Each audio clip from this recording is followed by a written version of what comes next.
The old records lay buried deep in the Galactic Council's archives. Most species had chosen to forget what happened 300 years ago. They had good reason to forget.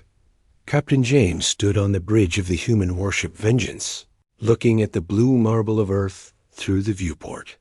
His jaw clenched as he remembered the stories his grandfather told him, stories that the galaxy wanted to erase. "Sir, we've detected movement near Jupiter," Lieutenant Anna reported from her station. Her fingers moved across the holographic controls. With practiced ease, James nodded slowly. "They're coming back, just like the old records said they would." 3 centuries ago, humanity had been new to the stars. They had built their first colony ships with hope and dreams. They had reached out to the Galactic Council with open hands, offering friendship and trade. The response had been swift and brutal. The Dominion Empire, the most powerful force in the galaxy, had seen humanity as weak. They had attacked without warning. Colony after colony had burned. Millions of human lives had been lost in the first week alone. The galaxy had watched and done nothing, but the Dominion had made one mistake. They had left Earth alive, thinking humans were too broken to ever rise again. They had thought humanity would crawl away and die quietly in their home system. They had been wrong. Commander Robert entered the bridge, his boots clicking against the metal floor. "Captain, the fleet is ready. All 500 ships report combat readiness." James turned to face his old friend. 300 years, Robert. 300 years of preparation. "They won't know what hit them," Robert replied with a grim smile. Humans had not forgotten. While the galaxy moved on, Earth had remembered every name, every lost colony, every child who had died in the attacks. They had built in secret. They had studied. They had learned. And most importantly, they had evolved. The genetic modifications had started small, enhanced reflexes to survive in space, improved bone density to handle different gravities, better oxygen processing for hostile environments. But over 3 centuries, humanity had become something more, something the galaxy had never seen before. "Captain, incoming transmission from the Dominion fleet," Anna announced. "Put it through," James ordered. The holographic display flickered to life, showing Lord Crix of the Dominion. His 4 arms were crossed in what his species considered a gesture of superiority. His purple scales gleamed under his ship's lights. "Unknown vessels, you are entering Dominion space. Identify yourselves or be destroyed," Crix commanded in the common galactic language. James stepped forward, his enhanced muscles coiled with controlled rage. "This is Captain James of the Earth Defense Fleet. We are humanity, and we have come to collect a debt." Lord Crix's 6 eyes widened in surprise. "Impossible. Humanity is extinct. We made sure of that." "No," James said quietly. "You made sure we would never forget." The connection ended. James turned to his crew. Every face showed the same determination. They were the children of survivors. They were the inheritors of a promise made in blood and tears. "All ships, this is the captain." James spoke into the fleet communication system. 300 years ago, they tried to end us. They failed. Today, we show them why humanity doesn't forgive. And we never forget. The space around Earth erupted with light as 500 warships engaged their engines. Each ship was a masterpiece of human engineering, built with technology the galaxy had never imagined possible. Weapons powered by controlled black holes, shields that bent space itself, engines that could tear through dimensions. Anna looked at her readings. "Captain, the Galactic Council is sending messages. They're ordering us to stand down." "Let them watch," James replied. "Let them all watch what happens when you try to genocide humanity and fail." The human fleet moved as one, heading toward the Dominion Armada. 3 centuries of anger, 3 centuries of preparation, 3 centuries of evolution, all coming. To a point, the galaxy had tried to forget. But Earth had remembered. And now, humanity's warriors were returning in fury. Asterisk Lord Crix watched his tactical display with growing unease. The human ships moved unlike anything in the Dominion database. They didn't follow standard attack patterns. They moved like predators who had spent centuries planning this exact moment. My lord, their energy signatures are impossible, his science officer reported. Each ship is generating power equivalent to a small star. Crix's scales turned pale. Fire everything. Destroy them before they reach weapons range. The Dominion fleet opened fire. Thousands of plasma beams and missile volleys streaked through space toward the human ships. It should have been overwhelming. It should have ended the threat instantly. The human ships didn't even slow down. Space itself seemed to bend around. The plasma beams curved away harmlessly. The missiles simply vanished into tiny black points that appeared and disappeared in milliseconds. The human shields weren't just deflecting attacks. They were sending them somewhere else entirely. On. The Vengeance. Captain Janes watched the failed attack with satisfaction. Return fire. Single volley only. Let them understand. Lieutenant Anna pressed a single button. From each human ship, a beam of pure white light emerged. The beams were thin, almost delicate looking. They crossed the vast distance between the fleets in seconds. The Dominion ships had the best shields in the known galaxy. Those shields lasted exactly 3 seconds. The white beams punched through the shields like paper. They carved through the armor beneath like it wasn't there. 50 Dominion warships were cut in half in the first volley. Their pieces drifted, apart slowly, spilling atmosphere and bodies into the cold void. Lord Crix stumbled backward in his command chair. What are those weapons? Unknown, my lord, his weapons officer stammered. Our computers can't even identify the energy type. The human fleet continued advancing. They hadn't even increased speed. They moved with the terrible patience of executioners who knew their victims couldn't escape. Send a message to the Galactic Council, Crix ordered desperately. Tell them the humans have returned with impossible technology. Request immediate assistance from all member species. The communication officer worked frantically. Message sent, my lord. The Council is responding. The main screen lit up with the image of High Counselor Zara, a being from an ancient race that had ruled the galaxy for millennia. Her crystalline form pulsed with different colors as she spoke. Lord Crix, we are monitoring the situation. The Council orders all forces to stand down immediately. We must negotiate. Captain James's face appeared on the screen, interrupting the transmission. High Counselor Zara, I remember you. You were there 300 years ago. You watched as the Dominion burned our colonies. You did nothing. Zara's colors shifted to deeper blues, a sign of distress. Captain, that was a different time. The Council has changed. We can offer reparations? Reparations? James's voice was cold as space itself. Can you bring back the 40 billion humans who died? Can you return the children who never got to grow up? Can you undo 3 centuries of exile? Please, Zara pleaded. Violence will solve nothing. Let us talk. James looked directly at the camera. We are done talking. You had 300 years to make this right. You chose to forget instead. But we remember every name, every face, every scream. He cut the connection and turned to his crew. Second volley. Target their engines only. I want them alive to witness what comes next. The human fleet fired again. This time, the white beams were precise, surgical.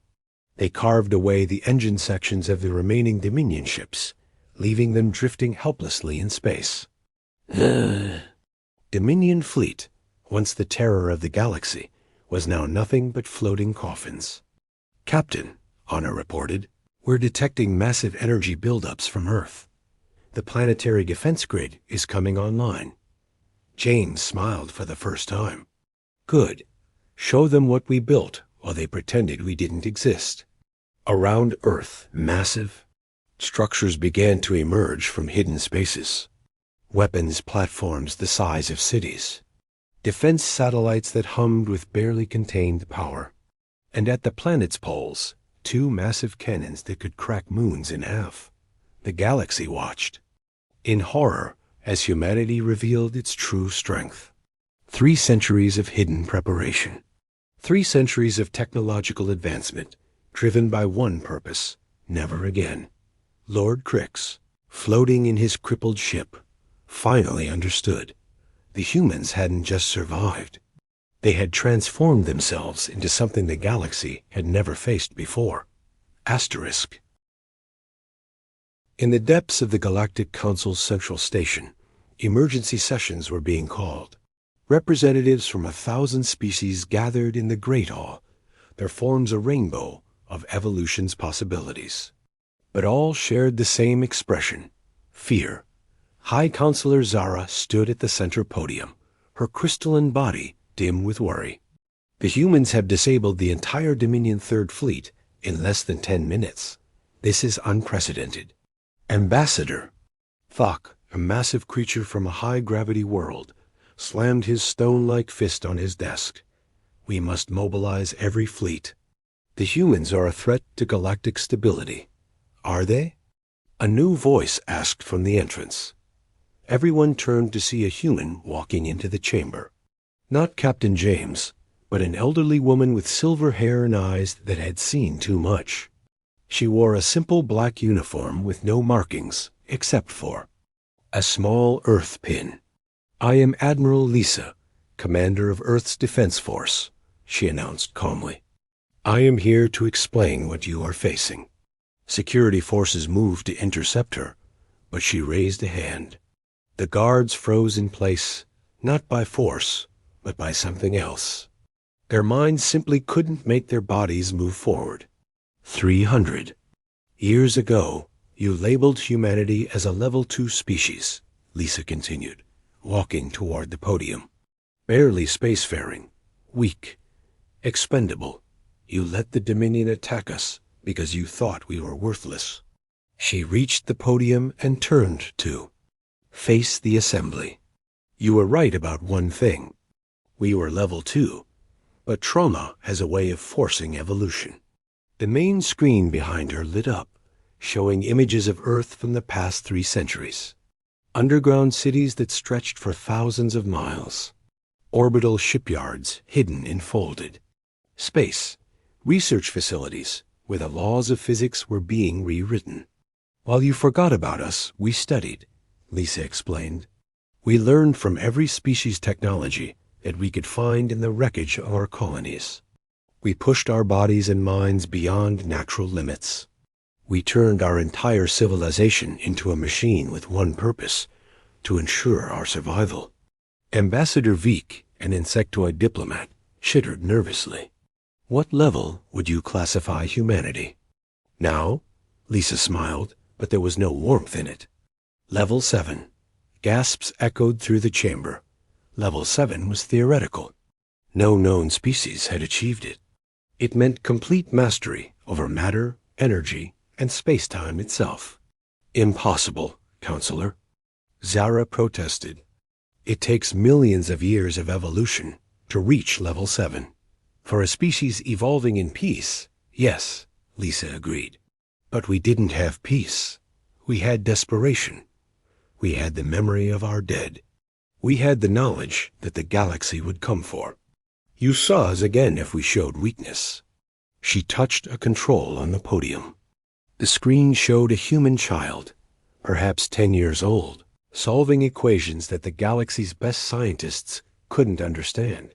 Another image showed human soldiers training in environments that would kill any other known species instantly. Every human born in the last 2 centuries has been enhanced, Lisa revealed. Not just genetically, but neurologically. We can process information at quantum speeds. We can survive in the vacuum of space for hours. We can interface directly with our technology through thought alone. You've turned yourselves into weapons, Ambassador Thok accused. No, Lisa corrected. We've turned ourselves into survivors. There's a difference. Captain James's image appeared on the screen, broadcasting from his ship. Admiral, the Dominion home fleet is mobilizing. Should we proceed? Lisa looked at the assembly. That depends on this council. We have two demands. First, the Dominion. Empire will be dissolved. Their territory will be given to the species they've oppressed. Second, humanity will be given a permanent seat on the Galactic Council with full veto powers. This is blackmail, someone shouted from the crowd. This is justice, Lisa replied firmly. You had 300 years to provide it yourselves. You chose not to. Now we're taking it. Counselor Zara's colors shifted rapidly through the spectrum. And if we refuse? Lisa's expression hardened. Then we will show you what a level 7 species can do when it goes to war. But understand this. We don't want to rule the galaxy. We don't want to destroy it. We just want to ensure that what happened to us never happens to anyone else again. The chamber fell silent. The weight of the decision pressed down on every representative present. They could fight and face a species that had turned suffering into strength. Or they could accept and reshape the galaxy's power structure forever. Asterisk Lord Crix floated in his crippled flagship, watching the tactical display with growing despair. The Dominion home fleet, 1,000 of the most powerful warships ever built, was approaching the human position. It should have been an overwhelming force. But the 50 human ships hadn't even changed formation. My lord, his communication officer spoke weakly. High Command is ordering us to witness what happens. They say we must survive to report back. Crix understood. He was being forced to watch his empire's death. On the Vengeance, Captain James stood ready. The entire bridge crew was connected through neural links, their minds working as one. They could feel each other's thoughts, share each other's perceptions. It was humanity's greatest achievement, true unity without losing individuality. Captain, Anna reported, though she didn't need to speak aloud. A Dominion home fleet will be in range in 30 seconds. All ships pattern Omega, James commanded through the link. The 50 human ships suddenly split apart, each one becoming 100 smaller vessels. The galaxy had never seen this technology, ships that could divide and recombine at will, each piece fully functional and deadly. 5,000 human vessels now faced the Dominion fleet. Admiral Drake, commanding the Dominion home fleet, watched in disbelief. How is this possible? Where did the extra ships come from? His tactical officer was frantically working his console. Sir, they didn't come from anywhere. The ships literally divided themselves. Each piece has the same energy signature as the original. Fire everything, Drake roared. Destroy them all. The space between the fleets became a storm of energy and projectiles. The Dominion threw everything they had, plasma cannons, antimatter missiles, gravity bombs that could crush moons. It was the greatest concentration of firepower in galactic history. The human ships danced through it all. They moved like a school. Of fish, each vessel perfectly aware of every other. When one moved, they all adjusted. The Dominion weapons hit nothing but empty space. The few shots that came close were absorbed by those strange shields that sent the energy elsewhere. Then, the humans struck back. Each of the 5,000 vessels fired a single pulse of that white energy. But this time, they didn't aim for the ships. They aimed for the space around them. Reality itself began to fracture. The Dominion fleet found themselves trapped in pockets of twisted space-time. Some ships aged 1,000 years in seconds. There, crews turning to dust. Others were caught in loops, living the same moment over and over. A few were compressed to the size of marbles, their mass unchanged, but their volume reduced to nothing. Admiral Drake's ship was caught in a bubble where time moved differently. He watched his crew move in slow motion while the battle raged at normal speed outside. He could see everything, understand everything, but do nothing to stop it. In the Galactic Council chambers, the representatives watched the destruction in horrified silence. The Dominion Empire's military might was being erased not through conventional warfare, but through a mastery of physics that shouldn't be possible. Admiral Lisa stood calmly at the podium.